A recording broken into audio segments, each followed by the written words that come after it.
everyone, it's Melissa, and welcome back to another Friday Reads and Rambles, a belated one because it is in fact Saturday.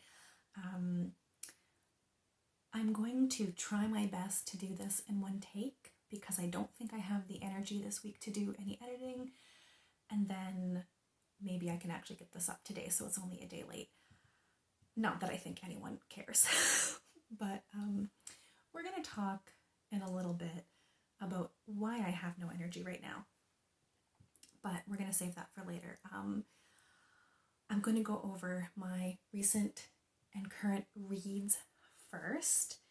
My reading has gone way down. I am not really reading right now. It took me forever to finish a very short book.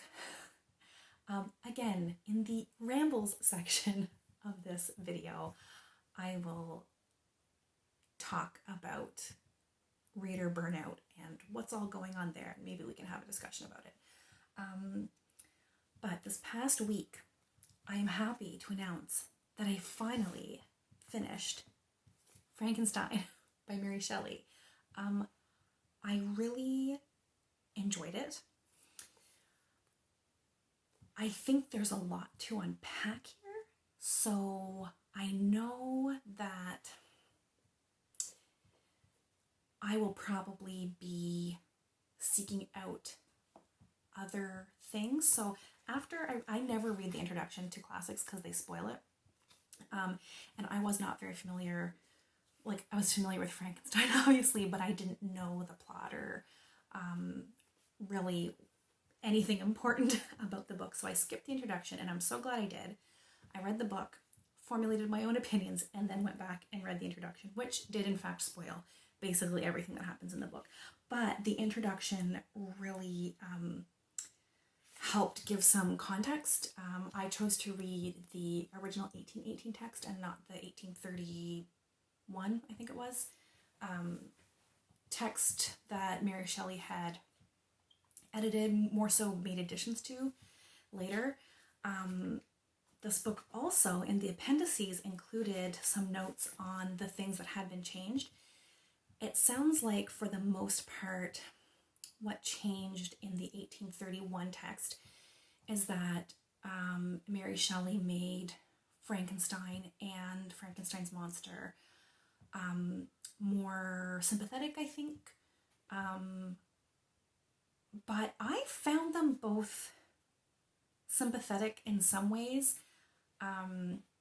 Maybe not so much Frankenstein, because he was very arrogant. And anyway, I'm not going to get into this a ton because I'm going to include this in my wrap up on famous authors I've never read before, and I'll get into it more there. But I loved the themes on kind of I don't know, what I got most out of this book was this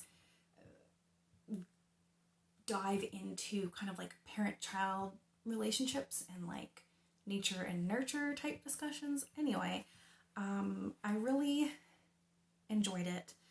But yeah, I want to learn more about this book and the author. So if you have any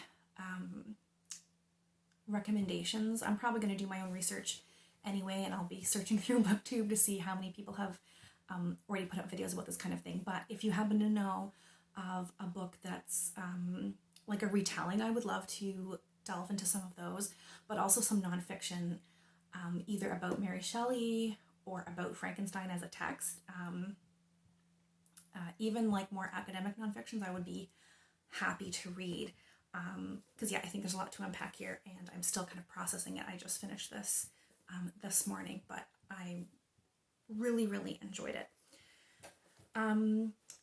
And this is the only book that I finished this week, even though as of last week I only had 30 pages left. I've been struggling to read. The other thing I started was the audiobook of Homie, which is Danez Smith's. I think it's their most recent collection of poetry. I've been listening to that on audiobook because they're spoken word poets, so I just feel like that's the most appropriate way to consume that book.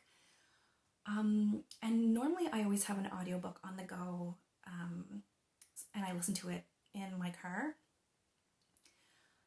But I couldn't even absorb audiobooks, so I only listened to, I think, 1 or 2 poems, and then I just stopped listening because I felt like I wasn't really absorbing them. They were just kind of washing over me, and I've just been having a hard time concentrating on reading.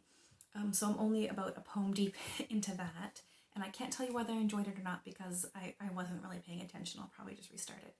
And then I just started, not really started, just started as in like opened the book and put a bookmark in, Sula by Toni Morrison, and that is also part of my project, reading books from famous authors that I haven't read before. That's also a short book, and it shouldn't take me more than a week to read, but because my reading has slowed down, I am not sure whether I will have that finished by next week, and I'm not beating myself up about it, and I don't feel guilty about it. And this brings us to the rambly section of this video, where I would like to talk about reading burnout. And this is largely, in my case, to do with the recent second wave of COVID-19. This is all pandemic related. I'm sorry if you don't want to hear about pandemic stuff, because I realize not everyone is in the mindset.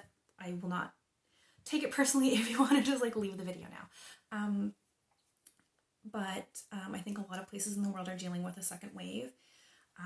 My province where I live just recently went out of what we called the yellow phase and went back down to the orange phase, which has like some more restrictions. Thankfully, we did not go back down to red phase, which is like a very, very strict lockdown. But my mental health has suffered quite a bit with the second wave and going back down to orange level. And I've just been dealing with like a lot of anxiety, haven't been sleeping well. I'm sure everyone can relate. And I've really, just as a result of the second wave, have had trouble concentrating.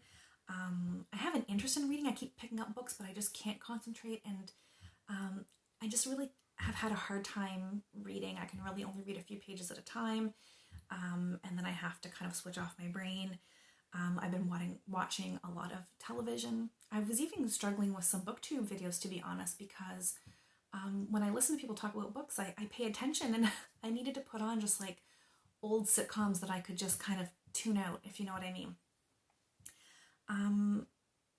So this burnout on reading is,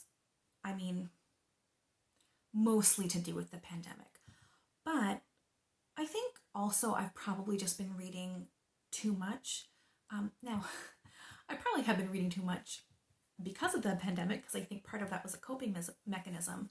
But I think although the pandemic has affected my mental health and I can't concentrate on reading, I think that the amount of books that I was reading probably contributed at least a little bit to the burnout as well. I think if I had to break down why I've been reading more this year, I've been reading a ton this year. I think if I had to break it down into like percentages, I think that like 25% of my increase in reading was due to coping with the pandemic and just wanting to get my mind off of it and concentrate on anything else. I think probably about another 25% is to do with BookTube and wanting to read a lot of things so I have more things to talk about and discuss on my channel. And I think like 50% of my increased reading this year has been because I am coming off of like pre-2020, many years of reading very little to no books. So there were some years where I would read like 1 or 2 books. There were a couple years recently where I read 0 books. And there are a lot of reasons I don't really want to go into of why I stopped reading. But suffice it to say, there was a chunk of quite a few years where I didn't read very much. And this year I got back into reading, and so I think a large part of why I've been reading so much this year has just been the excitement of getting back into books and all of these books that I've missed out on. that I haven't read and wanting to consume all the books. And so I think that's been a big part of it. So I've been thinking a lot about reading burnout. And so I have a couple questions I wanted to pose to you, and maybe we can start a discussion in the comments about this phenomenon. So my first question is, has your reading changed since the pandemic? And if so, how has it changed? Were you reading more? Were you reading less? And is it different now to at the start of pandemic? Because that's how it was for me at the start of the pandemic. I was reading copious amounts of books, and now it has slowed down a lot. So that's the first question: is how has the pandemic changed your reading, or has it changed? And the second question is, have you ever experienced reader burnout previous to the pandemic because of another reason? So because reading too much for BookTube, maybe you were at school and had a lot of assigned reading and just got burnt out on it, whatever reason. I'm interested to hear the other ways that people have experienced reader burnout, and yeah, it's just been on my mind a lot. One thing I wanted to kind of share before I close off, because I think it's important, is I want you to know that although I'm annoyed that I haven't been able to concentrate on reading, I feel no guilt. And if you are struggling to read right now because of the pandemic or because you're burnt out, whatever reason, I don't think you should feel guilty either. I think as readers, we put a lot of pressure into on ourselves to read a lot. I think especially if you have a BookTube channel, sometimes you can feel pressure to read a lot. And I think right now, don't feel guilty if you don't feel like reading. Just do what makes you happy. Even if that's just watching a lot of television. Television is a morally neutral activity. You are not a good or bad person based on how much TV you watch or whether or not you've read a book this week. So that's what I wanted to say closing off is, if you are having trouble reading like I am, don't feel guilty. Just do what helps you cope, whether that's TV, whether that's just vegging out and putting a blanket over your head, whether that's going for a walk. Just do it, and whatever you need to feel calm and relaxed. Yeah. Have I rambled long enough? I think I have. All right. Thanks everyone for watching, and we'll chat soon. Take care.